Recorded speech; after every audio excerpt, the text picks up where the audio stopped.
आओ चलो, आज हम लोग पढ़ेंगे लेसन 4। पाठ का नाम है कृषि। कृषि के बारे में आज हम लोग पढ़ाई करेंगे।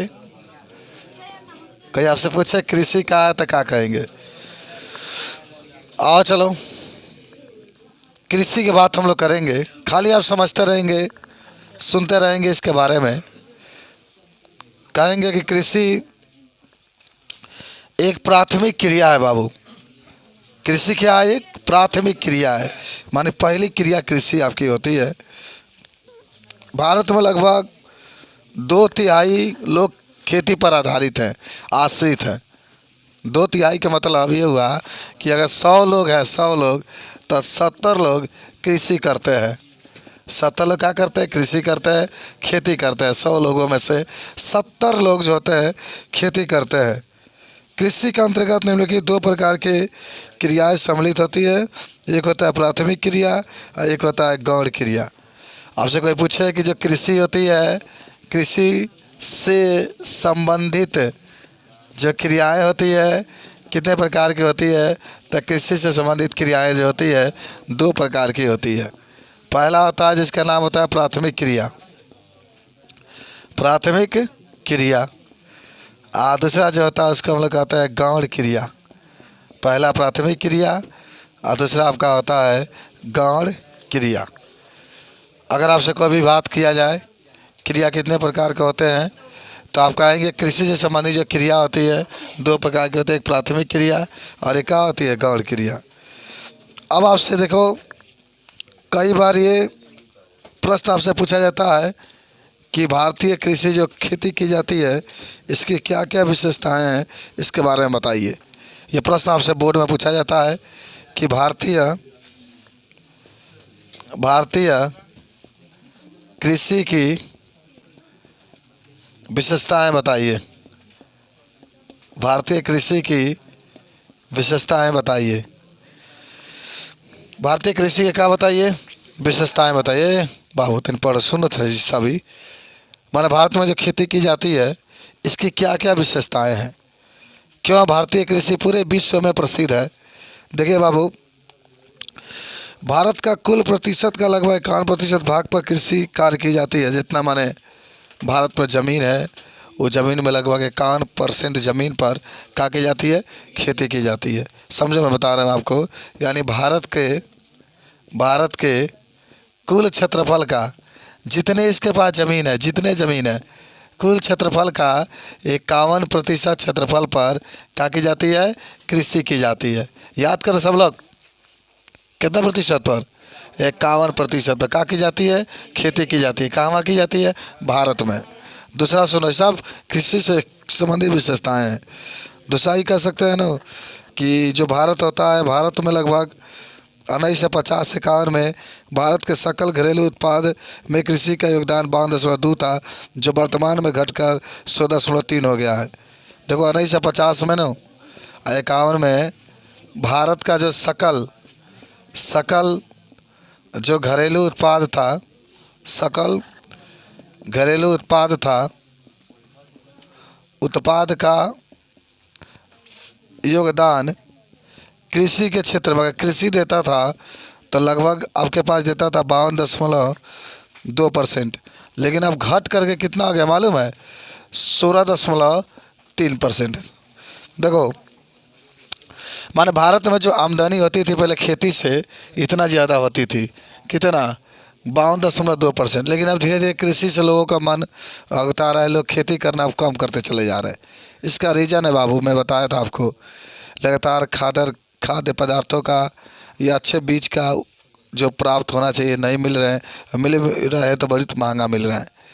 तो सरकार ये बात है कि देखते हैं कि लोग खेती होती एकदम तैयार करते हैं, बाढ़ आता है पूरा डुबा के लेके चला जाता है। तो इससे लोगों के मन में लगातार दुख बना रहता है, इसीलिए लगातार खेती का जो उत्पादन दर है कम होता जा रहा है। देखिए 1950 में 52.2 था, जो इस समय घट करके मात्र 16 का हो चुका है, 3 हो चुका है।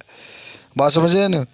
और समझो कि तीसरा ये कह सकते हैं कि भारतीय जो कृषि होती है, भारतीय कृषि यह जीवन निर्वाह होती है। यह जीवन का होती है? निर्वाह होती है। जीवन निर्वाह होती है। माने जो खेती होती है वो जीवन को निभाती है। ज़रा सोच के बताओ मुझे कि अगर, ज़रा सोचो, अगर आपके यहाँ खेत ना हो तो कितनी आपकी प्रॉब्लम होगी। प्रॉब्लम की मतलब हुआ कि आपको खेत अगर है तभी आपको मान लीजिए कि थोड़ा गेहूँ चावल नहीं खरीदना पड़ता है। वो उतना भी खेत नहीं है तो समझिए कितना दिक्कत है। दिक्कत का है, कभी कभी ज़रूरत आ जाए 4 लाख 5 लाख 10 लाख की, तो आदमी के लिए खेत है तो चलो भाई 1 कट्ठा उसमें से ना दे दीजिए, आ गया इतना पैसा। लोन भी लेना होगा आपको, लोन चाहते हैं लोन लेने के लिए तो खेत होना बहुत अनिवार्य है, मिलेगा ही नहीं। समझिए बात को। तो खेती बहुत अनिवार्य है। जिसके पास है सही है, जो इसके पास नहीं है वो भी जी लेगा, ये कोई दिक्कत नहीं है इसमें। उसके बाद से कुल कृषि भूमि के 72% भाग पर खाद्यान्न फसलें और 28% भाग पर व्यापारिक फसलें बोई जाती है। भारत की सभी कृषि के बहुत विशेषता है। 72% पर कौन? खाद्यान्न। खाद्यान्न का मतलब होता है जानते हो क्या? खाने वाले। 28% भाग पर व्यापारिक फसलें क्या की जाती है? बोई जाती है। व्यापारिक फसलें कितने पर? 28% पर व्यापारिक फसलें बोई जाती है। आपको याद हुआ, खाद्यान्न का मतलब जो हम लोग खाने के लिए यूज करते हैं, गेहूँ हुआ, चावल हुआ, मक्का हो गए वगैरह हो गए, ये सब खाने वाले वस्तुएं हैं, तो इसको खाद्यान्न फसलें हम लोग कहते हैं। और 28% भाग पर, कितने पर? 28% भाग पर व्यापारिक, जो व्यापार करते हैं, जैसे पटुआ बोया जाता है, जूट बोया जाता है, कपास बोया जाता है, रबड़ बोया जाता है, ये व्यापार करने के लिए बोए जाते हैं। एक स्थान से दूसरे स्थान पर व्यापार करने के लिए, वस्त्र बनाने के लिए बोए जाते हैं। तो ये सब आप जो देख रहे हैं इसको हम लोग क्या कहते हैं? ये सब भारतीय कृषि के बाबू विशेषता है। कई बार ये पूछा जाता है कि भारतीय कृषि के क्या क्या विशेषता है, तो आप खूब आराम से इसको सबको क्या कर सकते हैं? बता सकते हैं। बता देंगे सब लोग। बताओ, देश का 75% क्षेत्रफल पर कृषि संपन्न होती है। देख लो, अभी मैंने बताया इसके पहले पीछे भाग मैंने इतना ही कहा था, कृषि की जाती है 51% भाग पर। आपको याद होगा कि भारत में अधिकांश देशों में एक वर्ष में 2 प्रकार की फसलें बोई जाती है। समझना, एक वर्ष में 2 प्रकार के, माना अधिकतर 2 प्रकार की, कभी कभी 3 प्रकार के भी फसलें क्या होती है? बोई जाती है। फसलें बोई जाती है। कौन कौन? आपको याद होगा? हाँ हाँ, एक रबी का फसल होता है जिसमें गेहूँ वगैरह आते हैं, और एक आपका होता है खरीफ का। देखो ये सब हमने के पढ़ना है इस अभ्यास में। एक होता है खरीफ का फसल जिसमें धान वगैरह बोए जाते हैं। तो अधिकांश हम लोग देखेंगे तो पूरे देश में, पूरे विश्व में, अधिकतर भारत में बात करेंगे तो 2 प्रकार के, एक साल में 2 प्रकार की फसलें बोई जाती है। एक रबी का फसल और एक इसका फसल होता है, खरीफ का फसल। अभी इसको आगे हम लोग पढ़ेंगे। अच्छा, देखते हैं, धुआंधार तरीके से एक प्रश्न आता है कि भारतीय कृषि के पिछड़ेपन तथा उत्पादन कम होने के क्या क्या कारण हैं। देखिए, कई बार ये बोर्ड में प्रश्न पूछा है, वो लड़का पूछ भी रहा था, फसल से संबंधित प्रश्न आपसे आते हैं कि आखिर भारतीय जो कृषि है, भारत में जो खेती हो जाती है, इतना पिछड़ा हुआ क्यों है? पिछड़ा हुआ का मतलब ये होता है कि अब चले जी, अमेरिका में 1 कट्ठा में 10 कुंटल गेहूँ हो जाता है, भारत में 1 कट्ठा में कहीं होगा तो 2 कुंटल 3 कुंटल या 1 कुंटल। इतना पिछड़ापन क्यों है? इसके कुछ रीज़न है। आइए हम उस रीज़न को जानने का प्रयास करते हैं। देखिए, यही सामाजिक आपका है, आप पढ़ते रहेंगे, सीखते रहेंगे, तो उस समय बोर्ड के एग्ज़ाम के समय हम लोग को ज़्यादा भीड़ नहीं पड़ेगा। इस समय से हम लोग तैयारी करते हुए चलेंगे तो पूरा एकदम अच्छा से लिखा जाएगा। आपसे कोई पूछे कि भारतीय कृषि के पिछड़ेपन के कारण, भारतीय कृषि के पिछड़ेपन के कारण क्यों ये भारतीय कृषि इस समय पिछड़ी हुई है, इसके पीछे रीज़न क्या है? आगे देखो, भारतीय कृषि जो है आपका है पिछड़ने का, या ये भी कर सकते हैं,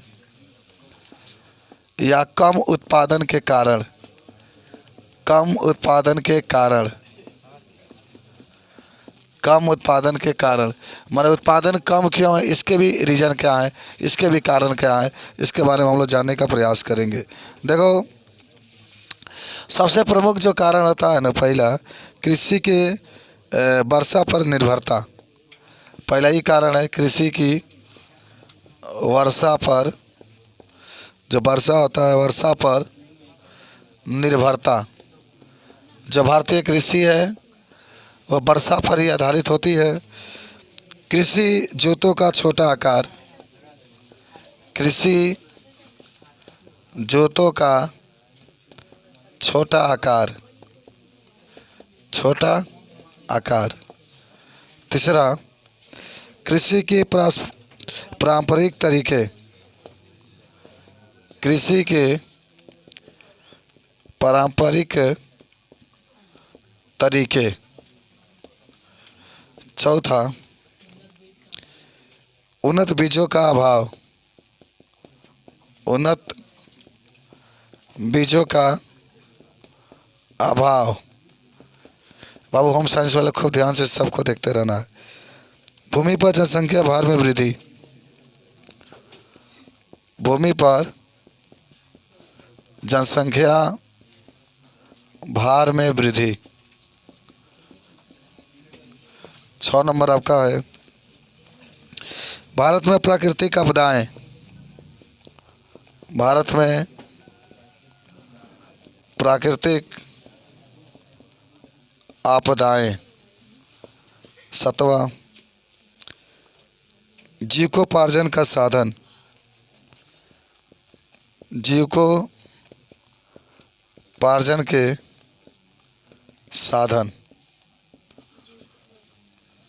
देखिए ये 7 हेडिंग आप देख रहे हैं जिस पर आपके कृषि का उत्पादन कम हुआ है, कृषि का उत्पादन घटने के कुछ कारण यहाँ पर आप देख रहे हैं। भारतीय कृषि के पिछड़ेपन के कारण या कम उत्पादन के कारण, इसके बारे में अगर आपसे कोई पूछे तो क्या बता सकते हैं। पूरा इतने हेडिंग आप देख रहे हैं। कृषि के वर्षा पर निर्भरता, इसमें आप लिख सकते हैं कि जो भारतीय कृषि होती है वह वर्षा पर ही निर्भर करती है। वर्षा अगर नहीं हुई फसल आपका सब सूख जाएगा। देखते हैं ना, पानी नहीं होता तो हाँ जिसके पास माने उतना व्यवस्था है, उतने उसके पास अगर है तो अपना किसी तरीके से उत्पादन कर लेता है, लेकिन उतना भी नहीं होता जितना चाहिए। लेकिन अगर बरसात नहीं हुई तो पूरा का पूरा फसल सूख जाता है, जिसको आप सूखा कहते हैं।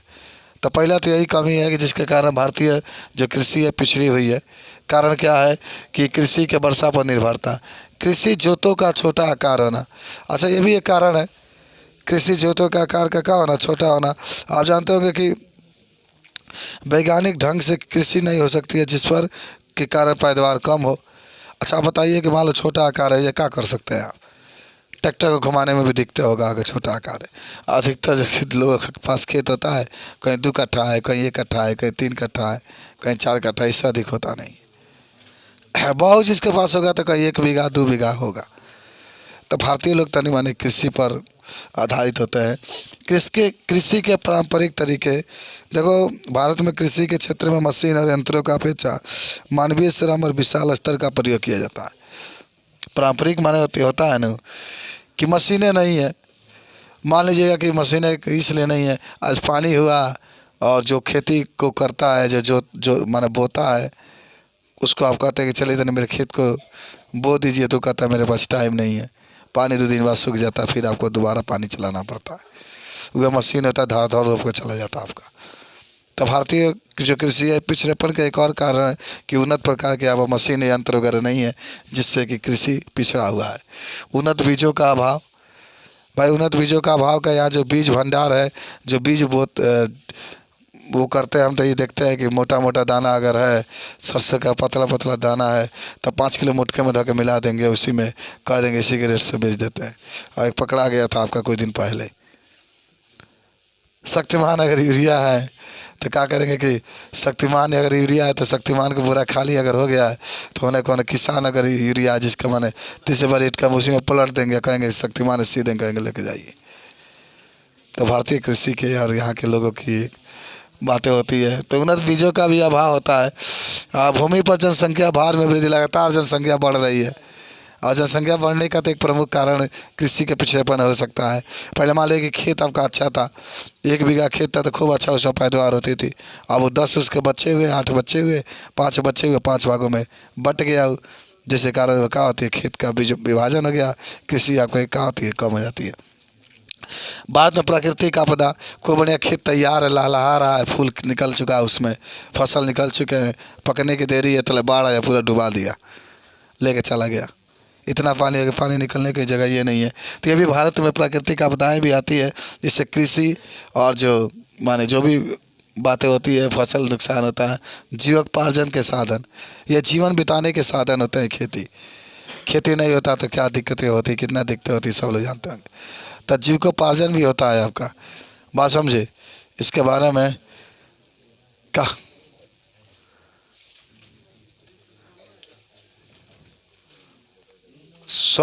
तो बता सकते हैं ना। तो ये होता है आपके कृषि उत्पादन के साधन के बारे में, अगर कोई पूछे आपसे तो बता सकते हैं। चलिए बता दोगे आप। अब एक प्रश्न आपसे पूछा जाता है, याद करो, कृषि उत्पादन बढ़ाने के उपाय। कृषि उत्पादन बढ़ाने के उपाय तो पिछड़ेपन के कारण थे, अगर बढ़ाना होगा तो आप कैसे बढ़ाएंगे, इसके बारे में जिक्र करते हैं। देखो आज ये पाठ आपको समाप्त कर देना है, ठीक है। खूब ध्यान से पढ़िए बाबू, बातें अगर आप सुन लेंगे तो याद हो जाएगी, एक बार सुन लेंगे तो याद रहेगा। अब देखिए आपको याद हो चुका है कि भारतीय कृषि क्यों पिछड़ी हुई है, जरूर आपका लिखा जाएगा। अब सोचना नहीं पड़ेगा, प्रश्न आता है कि क्या हम लिखें, एकदम आप धड़ाधड़ जो बातें बताई गई उसको लिख सकते हैं आप, ये सब ना चाहिए और क्या। चलिए अब देखिए आपके पास है, प्रश्न में आता है कि कृषि उत्पादन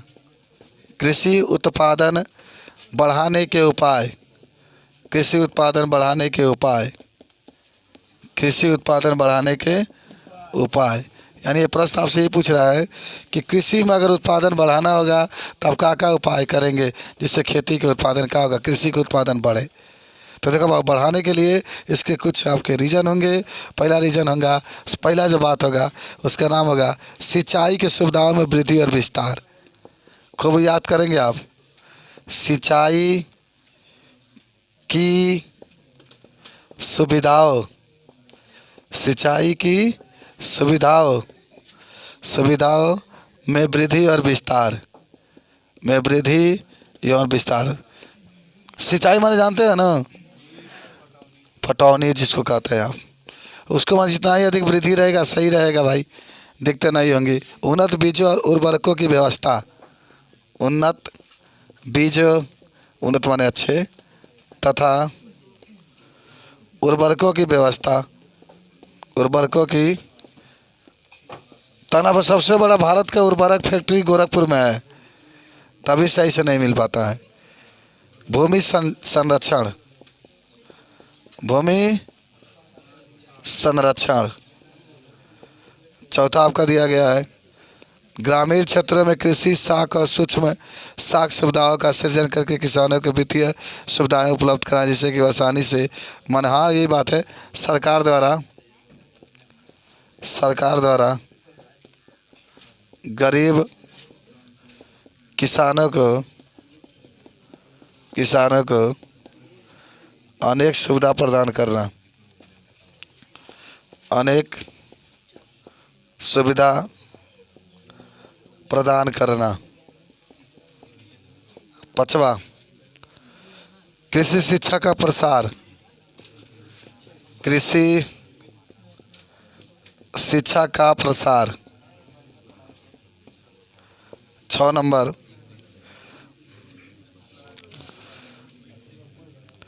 उत्पादन बढ़ाने के लिए फसलों, उत्पादन बढ़ाने के लिए फसलों को जंगली पशुओं कामाकर्द कीटाणु से बचाने की व्यवस्था,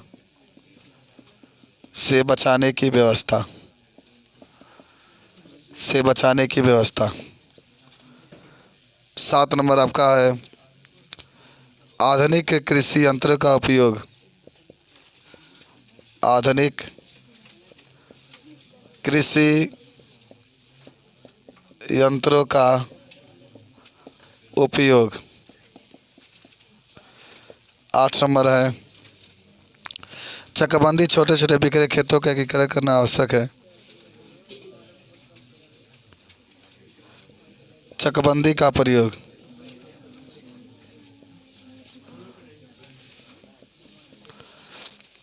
देखो ये बातें कुछ लिखी गई है जो हमें बताने का प्रयास कर रहा है कि अगर भारत में कृषि के उत्पादन का बढ़ाना होगा तो आप कैसे बढ़ाएंगे। इतने हेडिंग आपके पास है। सिंचाई की अगर तुम लोग कॉपियाँ निकाल करके हेडिंग वाली लिख लेते तो क्या हो जाता, खराब हो जाता। कॉपी निकाल लिख। किस लिए आए बताओ, यहाँ पर कौन सी पढ़ाई पढ़ रहे बताओ हमको।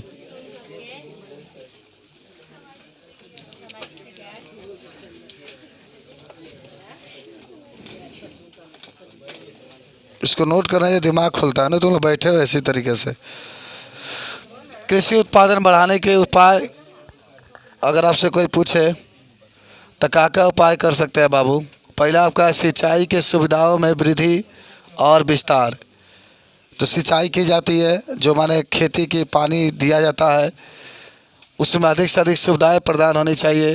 और उसका विस्तार भी अधिक से अधिक होगा तो खेती के उत्पादन बढ़ेंगे। कि मान लो कि अगर खेत के पास पूरा सिंचाई की व्यवस्था है, तुरंत मशीन लगाइए, तुरंत आप उसको सिंचाई कर दीजिए, फसल आपका तैयार हो जाएगा। बहुत दूर आपकी सिंचाई की व्यवस्था होगी तो फसलों के उत्पादन बढ़ाने में कठिनाइयाँ होती है। उन्नत बीजों का तथा उर्वरकों का व्यवस्था होना।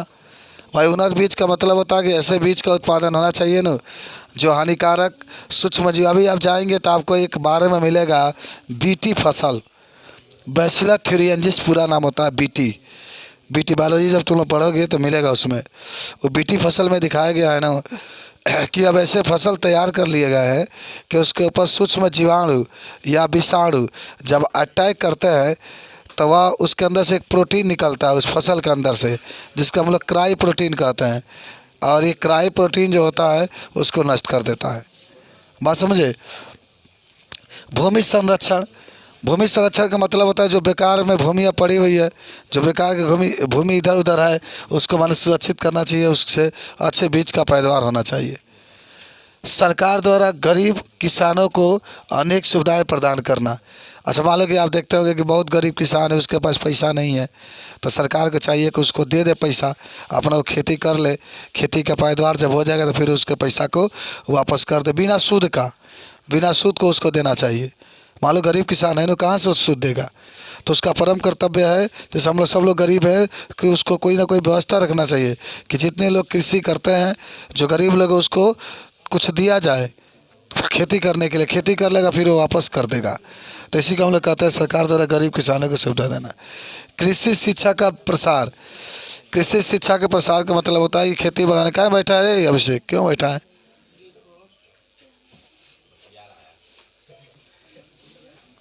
चलिए, तो कृषि शिक्षा का प्रसार का मतलब होता है ना जो खेती है, लोगों को अधिक से अधिक खेती की जानकारी देना चाहिए कि कैसे आपको खेती करना चाहिए, कैसे आपको कब फसलों की बुआई करनी चाहिए, कितना खादर कितने कट्ठा में देना चाहिए।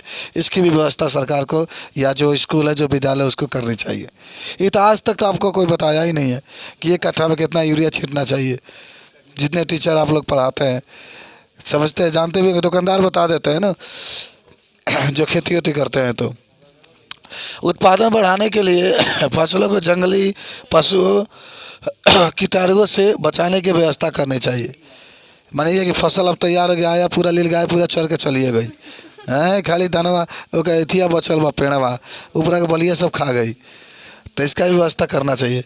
आधुनिक कृषि यंत्रों का उपयोग करना चाहिए। आधुनिक कृषि यंत्र का मतलब क्या होता है कि आधुनिक जो तमाम प्रकार के जो वैज्ञानिक यंत्र आए हैं उसका प्रयोग करके कृषि को क्या करना चाहिए, बढ़ाना चाहिए। चकबंदी की व्यवस्था करना चाहिए। चकबंदी का मतलब क्या होता है कि जो छोटे छोटे खेत होते हैं, छोटे छोटे खेत होते हैं उसको एक पास कर दिया जाता है, तो उसी का मतलब क्या कहता है, चकबंदी। चकबंदी का मतलब ये होता है कि जो छोटे छोटे खेत होता है उसको एकत्रित करके एक बड़ा हम लोग क्या करते हैं, बना देते हैं, तो उसी का हम लोग क्या कहते हैं, चकबंदी कहते हैं। चलो समझ में आया ना। ये देखो कृषि उत्पादन बढ़ाने के क्या क्या रीज़न है, क्या क्या कारण है, सबको आपको मालूम होना चाहिए। कोई दिक्कत आपको नहीं होना चाहिए, कोई दिक्कत। आइए अब हम लोग आगे बढ़ते हैं। अब आते हैं कृषि के प्रकार। अभी आपको मैंने बताया था कृषि को कितने भागों में बांटा गया, आपके 2 भागों में बांटा गया है ना। अब दोनों भागों के बारे में हम लोग पढ़ने के लिए चल रहे हैं। कृषि के प्रकार, चले हो गया, नोट हो गया सबका। चलिए आगे बढ़ते हैं हम लोग। आप इसको नोट करेंगे ना तो ये पता रहेगा कि आज हमने ये पढ़ा, इसको मैंने लिखा, इसके मैंने जाना। बात समझ रहे हैं। देखिए आपके पिताजी वैसे जागरूक नहीं है, नहीं तो आपके पिताजी का कर्तव्य बनता है कि आज पढ़ने के लिए आए हैं, जब आप घर जाएं तो पूछें क्या बताओ क्या क्या पढ़ कर आए हैं, फिर कल जाएं तो पूछें क्या क्या पढ़ के आए हैं। इसको तो नोट कर 1 मिनट में जल्दी से। आइए कृषि के प्रकार, कृषि के प्रकार पर आ जाइए। तो भारत में विभिन्न प्रकार की कृषि पद्धतियाँ अपनाई जाती है, माने अनेक कृषि पद्धतियाँ अपनाई जाती है।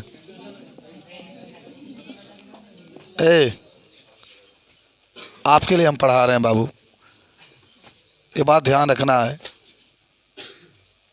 समझ रहे हैं। अगर आप नहीं पढ़ेंगे तो बंद कर देंगे, जाकर टेस्ट लिखिए, सीधा बात है। अगर पढ़ने के लिए आए हैं, आपके लिए पढ़ाया जाता है, आप पढ़िए। चलिए, अनेक कृषि पद्धतियाँ अपनाई जाती है। देखो इसमें एक तो तुम लोग को मालूम नहीं है बाबू, आज जो सिखा रहा है उसको भी नहीं एक्सपेक्ट कर रहे हैं आप लोग। हाँ, आखिर क्या करेंगे अपनी ज़िंदगी में आप? अगर आपको मालूम है तो मैं नहीं पढ़ाऊँगा, अगर मालूम नहीं है तो आपका दायित्व तो बनता है कि आप सीखें। चलिए ये देखिए, पहला आपके पास कृषि आ रही है जिसका नाम है प्रारंभिक जीविका निर्वाह कृषि। प्रारंभिक जीविका निर्वाह कृषि, प्रारंभिक जीविका निर्वाह, यार इतना आसान विषय है सब, आप अच्छी तरीके जानते हो कि मैथमेटिक्स में क्या हाल चाल, आपकी अंग्रेजी में क्या हाल चाल, तो ये तो सब्जेक्ट नहीं अच्छा होने के परसेंटेज लेकर के आए। चलिए, भारत में इन प्रकार की कृषि छोटे किसान द्वारा अपने परिवार और मजदूरों की सहायता से भूमि के छोटे टुकड़े पर की जाती है। प्रारंभिक जीविका जो निर्वाह खेती होती है, ये छोटे छोटे आकार में होते हैं, पहले समझो। जैसे हम लोग खेती करते हैं ना, वो हम लोग का जो खेती हुआ प्रारंभिक जीविका निर्वाह, क्योंकि छोटे छोटे आकार की खेती है। केवल हम लोग जीने के लिए उसको क्या करते हैं, खेती करते हैं।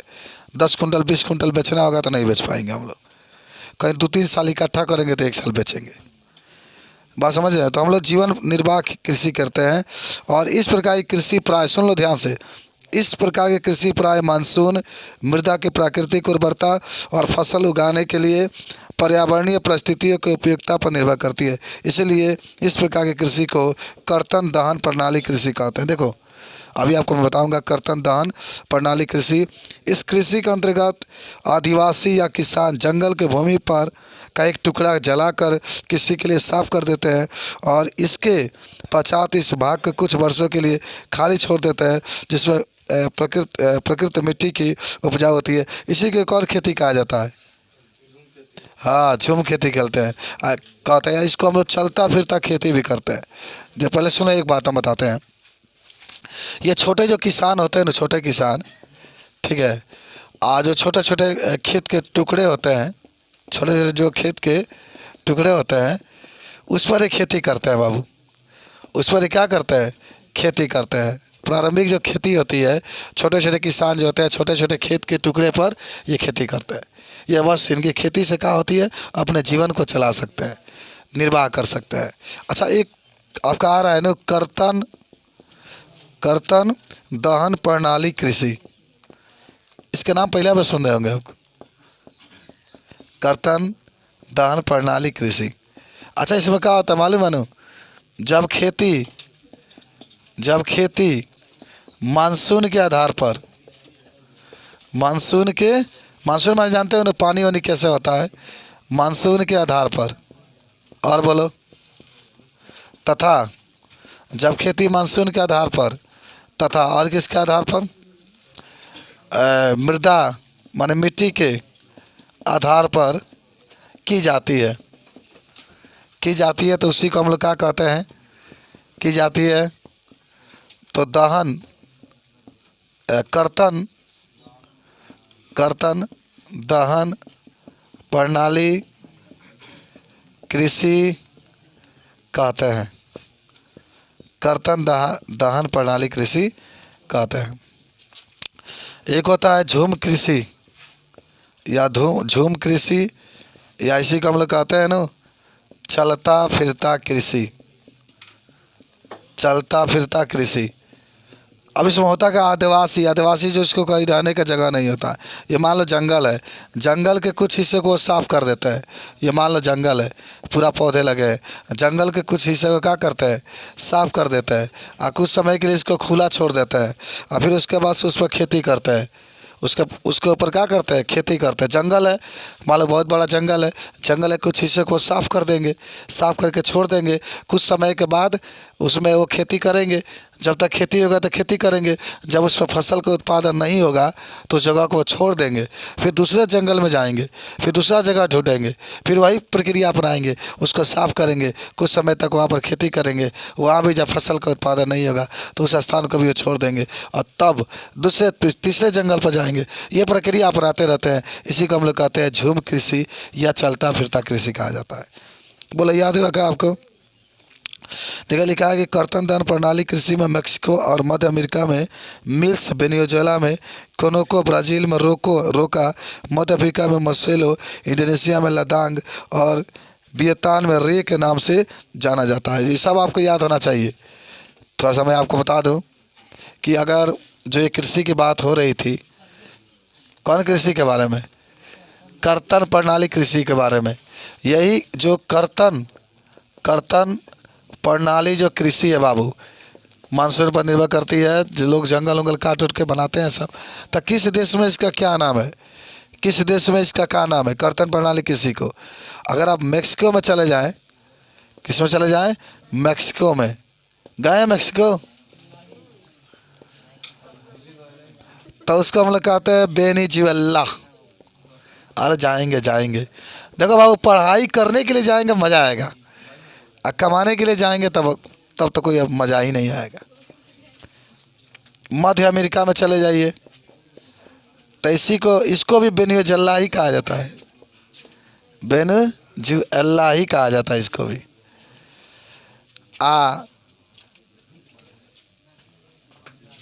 मेक्सिको और मध्य अमेरिका में मिल्स कहा जाता है। वेनेजुएला मत लिखना, थोड़ा सा मिस्टेक हो गया।